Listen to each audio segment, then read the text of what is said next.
Gamer here. And today we're going to be continuing on with the reading of Halo Reborn. Last time we ended off with Axel preparing to debark the transport as they reached their new location after he'd been assigned to work with Oni. Before we get into the story today, if you haven't already done so, go ahead and like, comment, subscribe, and hit that notification bell so you don't miss any future uploads, especially for this story. Without further ado, let's carry on. Hearing this, Axel packed all his stuff up into a large briefcase and had exited his room where a soldier was waiting on him. The soldier saluted. "Sir, allow me to carry that for you." The soldier in question was a boy named crewman Noah Taylor. Axel had picked the boy to join him as an assistant. Taylor was straight out of schooling and was shocked when he had seen that he had gotten a special duty assignment. And when he saw the name, he couldn't believe it was who he was going to work for. And from there, he was taken on board the ship with Axel and would accompany him during his time as the head of Oni Section 3. Axel handed his briefcase to Taylor. "At ease, Taylor. As my assistant, you don't need to salute me unless it's at a formal occasion. Is that understood?" said Axel. Taylor did not try and argue and simply replied with, "Aye, sir." Axel smiled since Taylor had passed the first test of not being annoying and simply following the simple orders that he gives him. "Good. Now let's get to the hangar," said Axel as he started to walk to the hangar with Taylor behind him. Once they got to the hangar, Axel saw the captain, whom he approached. The two of them talked for a few minutes before Axel boarded his Pelican and flew down to the surface of the planet. The flight didn't take long, and after about 20 minutes, they had arrived at the facility where the staff for the facility were now waiting on Axel to greet their new commanding officer. As the Pelican landed, the staff, along with the security guards for the facility, were all standing at attention on both, waiting for Axel to get off the Pelican. Once Axel started walking down the ramp of the Pelican, all the staff and the guards started saluting him. Axel looked at all of them before he said, "At ease, everyone. It's a pleasure to meet all of you. My name is Commander Axel Woods, and I will be the commanding officer for Section 3, stated Axel. And I'm sure you have all been informed of our first task and mission, so I will not keep you here long enough and waste time with useless small talk. There will be time for that later, stated Axel. So everybody is free to return to their duties for the day, and I will make the rounds tomorrow to meet each and every one of you, announced Axel as he dismissed the group. Once he dismissed the group, he was taken to his quarters, which was quite spacious room that had everything he could need. First of all, his room was quite big, which showed that Oni wanted him to know that they were not wasting funds on him. Connected to the room was his own personal lab, where he could research and design his own projects. Of course, it was quite limited, since it was not as big as the research lab for the facility itself.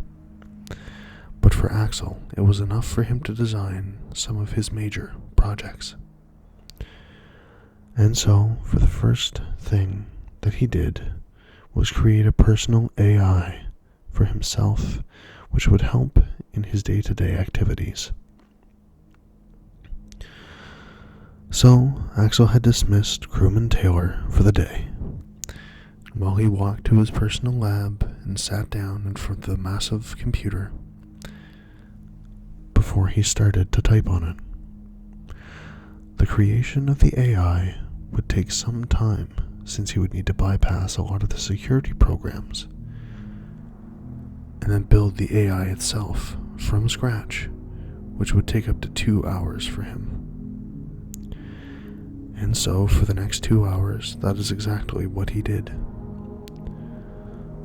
Once he was done, he had taken a shower inside the bathroom and then went to sleep for the night. Tomorrow, he would meet with all the staff under him and also introduce the robotic military unit to them to solve the problem of the insurrectionists.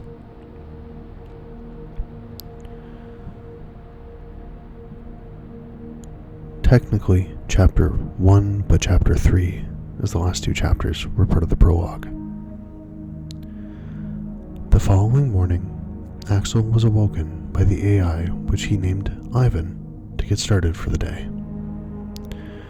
The time was currently 0500 hours, which was the time that Axel got up on most days, so that he can exercise to maintain his body.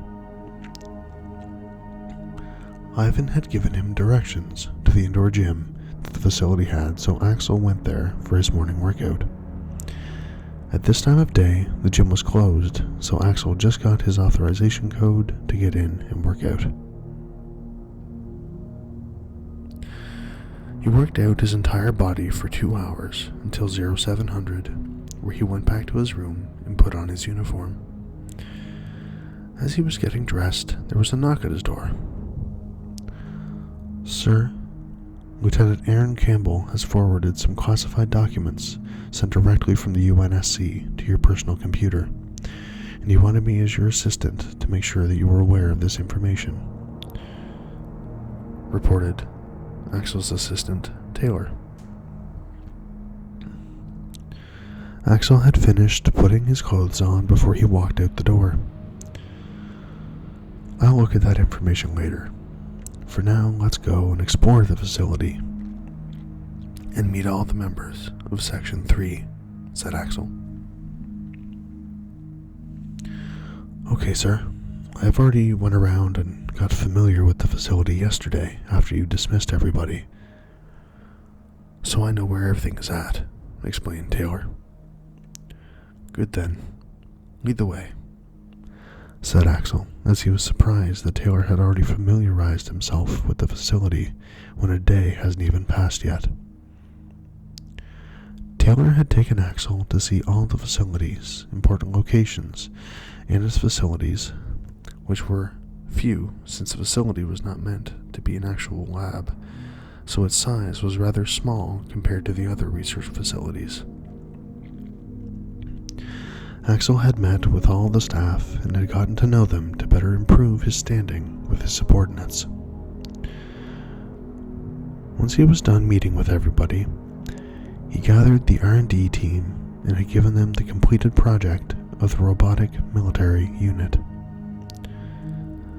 "This is the project that I have already come up with," said Axel as he pulled up the data on the robotic military unit, or the mechanoid combat unit, also known as the MCU.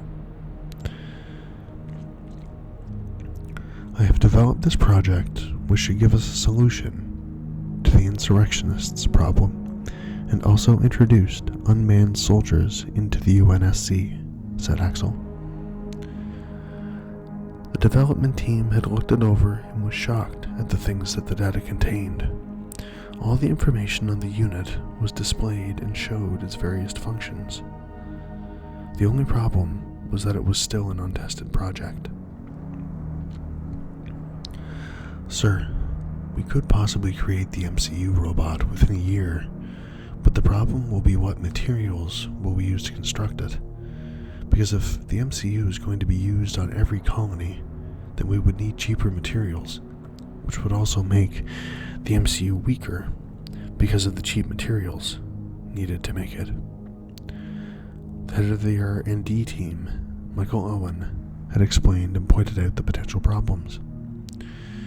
We don't need to worry about the materials, since we will just use cheap reinforced steel that's used for construction, and we'll remake it to be used in an MCU, explained Axel. Hearing this, Michael and his team felt a little bit confident in creating this experimental robot, since all the information that they needed was right in front of them.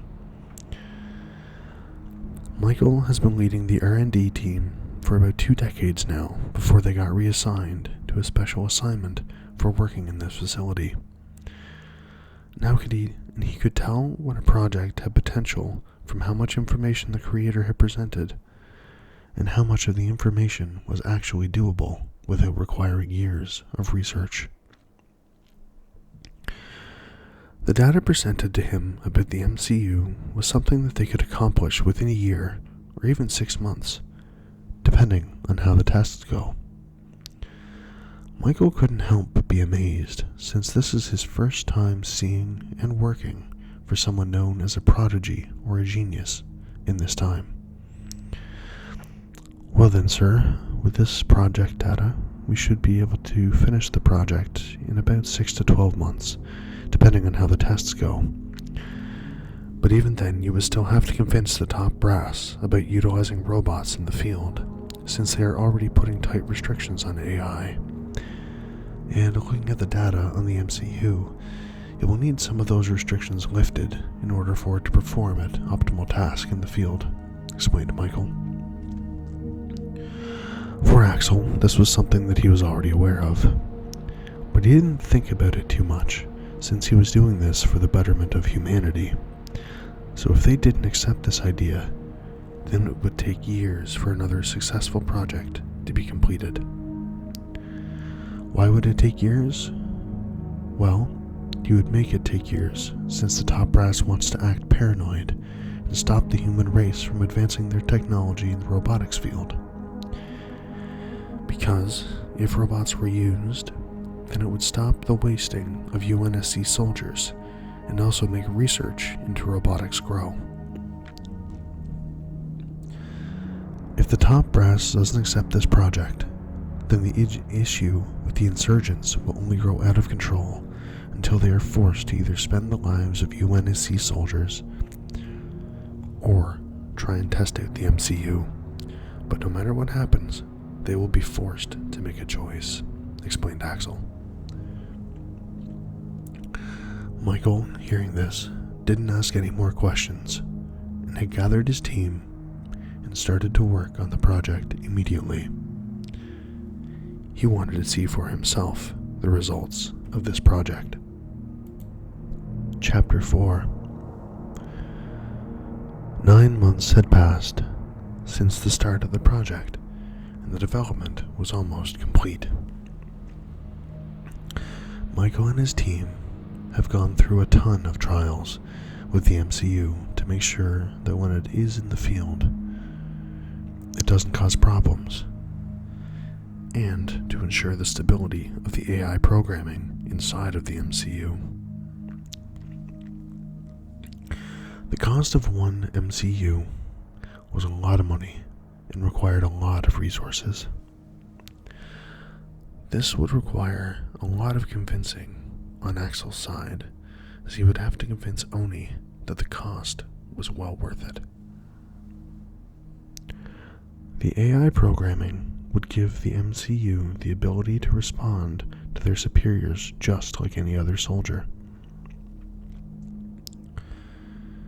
Hundreds of hours were spent testing the combat capability of the MCU, which, after the first test, needed some major adjustments to the aiming calibrations and targeting module.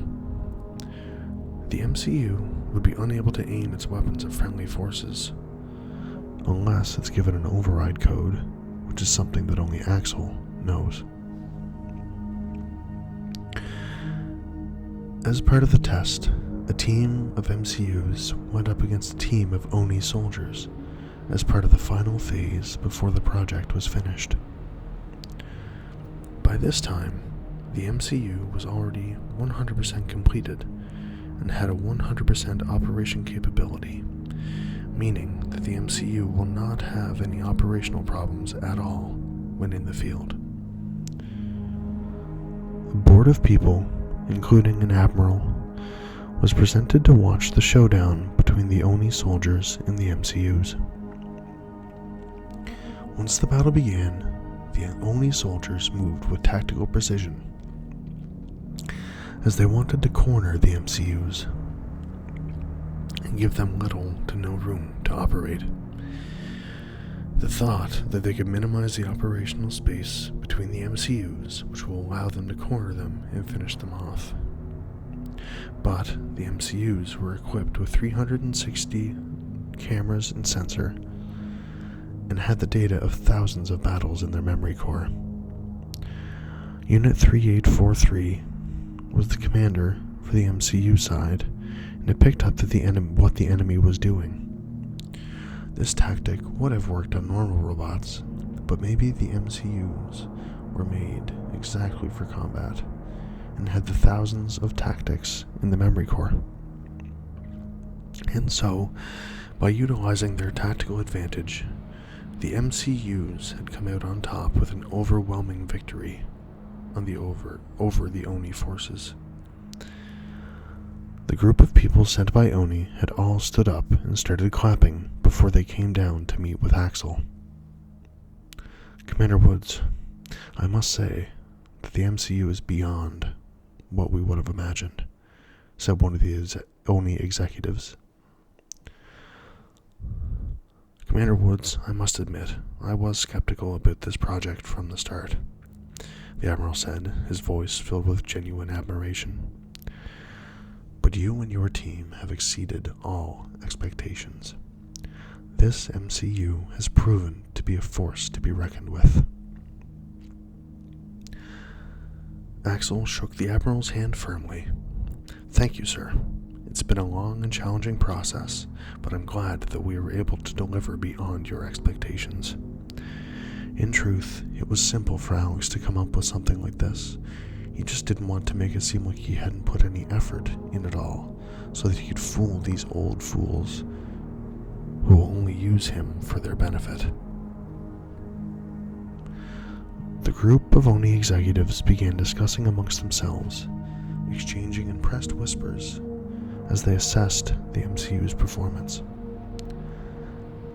As they continued their discussion, Axel's mind wandered to the potential applications of this technology.